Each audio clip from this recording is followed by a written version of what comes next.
ज्यांनी पुन्हा एकदा या घडामोडी ज्या आहेत त्या चर्चेत आलेल्या एक राहुल गांधींचं निवासस्थान परिसर जिकडून सगळे खासदार इंडिया आघाडीचे निघालेले आहेत आणि दुसरी घटना म्हणजे जंतर मंतर नहीं करना है, हमें हिंसा नहीं करना, हिंसा के रास्ते चलना है।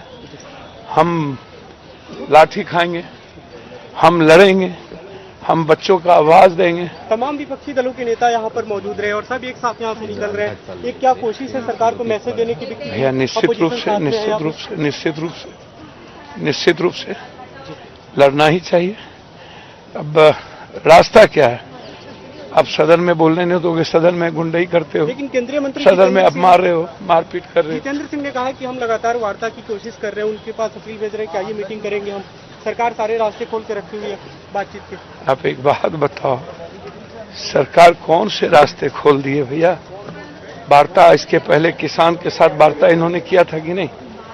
उसके पहले इथे घोषणाबाजी करतायत। जर आपण पुढे पाहिलं तर या ठिकाणी सध्या हे सगळे काँग्रेसचे कार्यकर्ते घोषणाबाजी करतायत आणि इथे आपण व्यवस्थित पाहिलं तर हाच रस्ता पुढे अमित शाह यांच्या निवासस्थानी जातो आणि त्यामुळे इथे मोठ्या प्रमाणावर फौजफाटा तैनात करण्यात आलेला आहे। जर आपण पाहिलं तर इथे पोलीस दलाचे जवान उभे आहेत आणि हे सगळे जण इथे सुरक्षेच्या दृष्टीने उभे आहेत।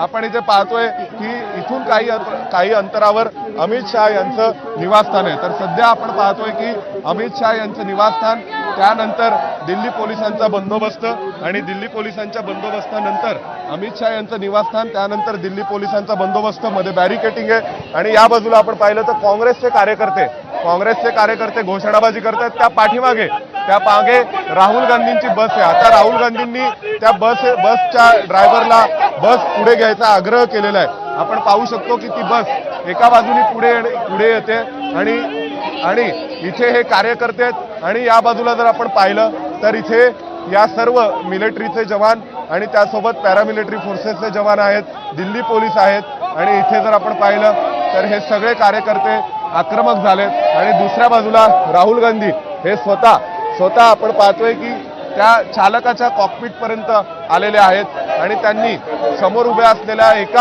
एका दिल्ली पोलिसांच्या बसला ओव्हरटेक करून पुढे येण्याचा प्रयत्न केला। आता ही बस पुढे आली आहे आणि इथे आपण पाहतोय की बसच्या मध्ये कार्यकर्ते आहेत आणि एका बाजूला बॅरिकेड आहेत। बसच्या मध्ये कार्यकर्ते आहेत आणि बॅरिकेड्स आहेत आणि इथे आता कार्यकर्ते बॅरिकेड्सवर चढलेले आहेत आपण पाहतोय आणि इथे एका बाजूनी राहुल गांधींची बस येते। जी बस जाने तो बस उनकी तकलीफ है, हम क्या करें? क्या प्लान है वहाँ पे जाने के बाद? कितनी देर आप लोग रुकेंगे? क्या वो हमारी मर्जी है, हम इसको बताए क्यों ये ढीठ सरकार को? ये कभी गए क्या? कभी याद नहीं करते हैं। क्या कहना चाहते हैं गवर्नमेंट को? क्या दिखाना चाह रहे हैं आप लोग? हम यही दिखाना चाह रहे हैं कि संविधान का दिया हुआ अधिकार और इस फ्रीडम में हम सब शामिल हैं। तो क्या कर लेंगे? ये बुज़दिल बैठे हैं अपने बिल में घुस के, ये बाहर निकल के बात करने के लायक नहीं है।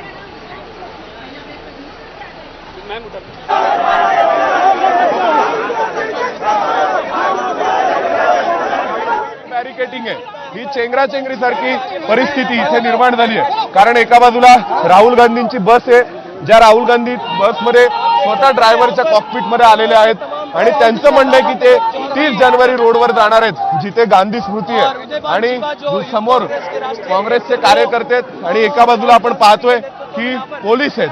पोलिसांनी आता काँग्रेसच्या कार्यकर्त्यांना ताब्यात घ्यायला सुरुवात केली आहे। जे कार्यकर्ते या बॅरिकेड्सवर चढून जाण्याचा प्रयत्न करतायत त्यांना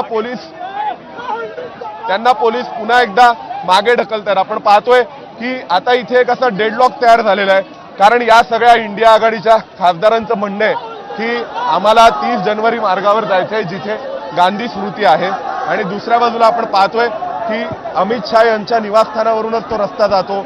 अमित शाह यांच्या निवासस्थानी कायम भारतीय नागरी सुरक्षा संहितेचं कलम 163 लागलेलं असतं, म्हणजेच तिथे जमावबंदी असते।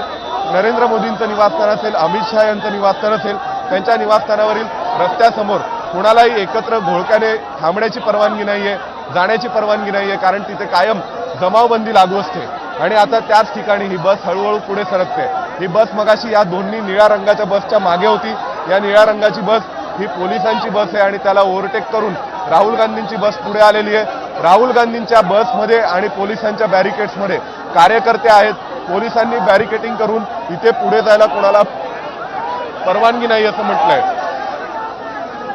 आता आपण पाहतोय की कशा प्रकारे इथे जबरदस्त डेडलॉक तयार झालाय, कारण राहुल गांधी हे इंडिया आघाडीच्या सगळ्या खासदारांना 2 बसमध्ये भरून आता आपल्या सोबत घेऊन निघालेत। या सर्वांचं म्हणणं आहे की आम्ही गांधी स्मृतीच्या दिशेने जातो।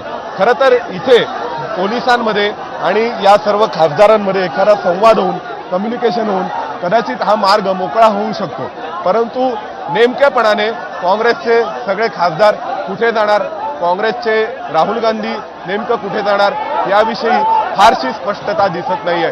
आता आपण पाहतोय केसी वेणुगोपाल यांनी बसचा दरवाजा उघडलाय आणि ही अस्पष्टता असल्यामुळे त्याशिवाय अगदी काही तासांपूर्वी जेव्हा दिल्लीमध्ये पंतप्रधान नरेंद्र मोदींच्या निवासस्थानी थेट राहुल गांधी असेच खासदारांना घेऊन धडकले होते आणि तिथे त्यांनी ठिय्या आंदोलन केलं आणि त्यानंतर आता जर हाच प्रकार अमित शाह यांच्या निवासस्थानी सुद्धा केला